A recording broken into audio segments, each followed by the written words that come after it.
Right, today we've got two special guests walking with the witches. First of all, can you introduce yourselves? I'm Deb Dyke.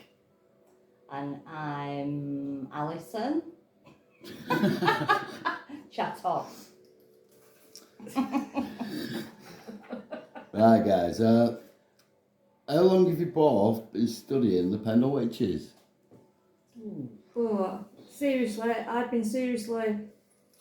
all I knew up to about 6 years ago is that there was a witch called Alice Nutter. That was it. I didn't know nothing about the witches at all, only that they was from Pendle. So I didn't know anything about any of them. I've been studying the hill itself and its history, other history, probably over 20 years, but I was never bothered about the Pendle Witches itself. I used to go up there, take my kids to the witches shop. That was about it.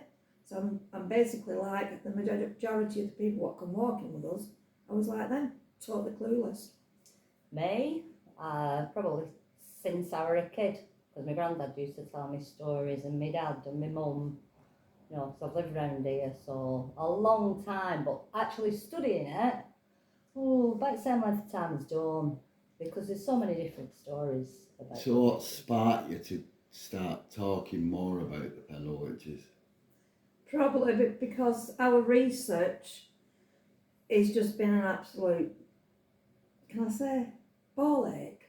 Yeah, if you want, yeah. Ball out, Because I've been to different libraries, buying different books, going on the internet, buying different books, and there's so many stories and tales. But there's snippets. There's only one book you can really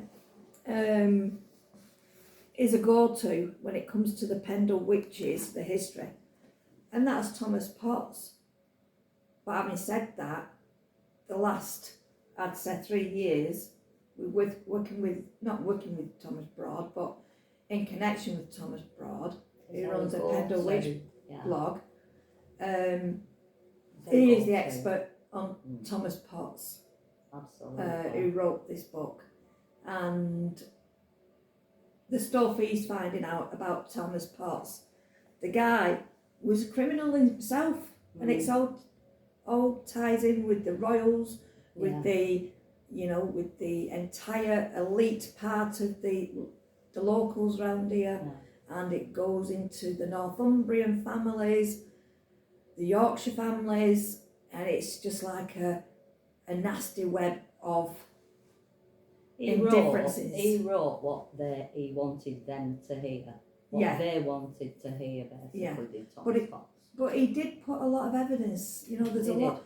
I mean, without Thomas Potts' work, the stuff what we're having to research on foot. I mean, all of the field walking stuff what we've done, we have stuck to his historical accounts, and we have found a hell of a lot of stones with a lot of inscriptions what the archaeologists don't even know about. Certainly have. So. Alright, as witches, do you believe in the paranormal? Yeah. Without a doubt. Absolutely. Have you always believed in the paranormal? Yeah. No. Yes and no. Yeah. Two of you. My dad used to like paranormal when I were a kid, so I used to buy like books about it. He used to buy me a magazine called The Unexplained, about 12, and he used to read it and he used to give it me. So for quite a long time. Do you like the paranormal? Yeah. Love it. Yeah. I was a skeptic.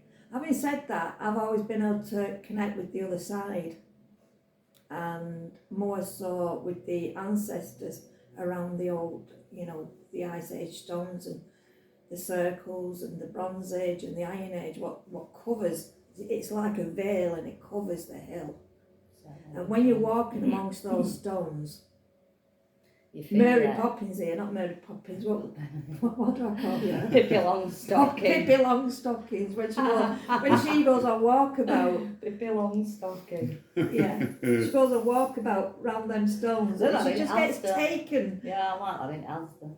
Go on. Right, so when you look back and you look at the witches, which witches would you relate yourself to be more like, and why? Me, Dem died because I'm old, because I was 64 yesterday. So I feel like I'm 80. Happy birthday for yesterday, Dot. Thank you. Me, I don't know. I would like to say probably Demdike and Chattox. You can't be Dem Dyke. You can't relate to Dem Dyke. No, I'm not old enough, but No, it's me. I don't know. I wouldn't really relate myself to any of them because I'm like my own kind of person, but I have a lot of sympathy for them.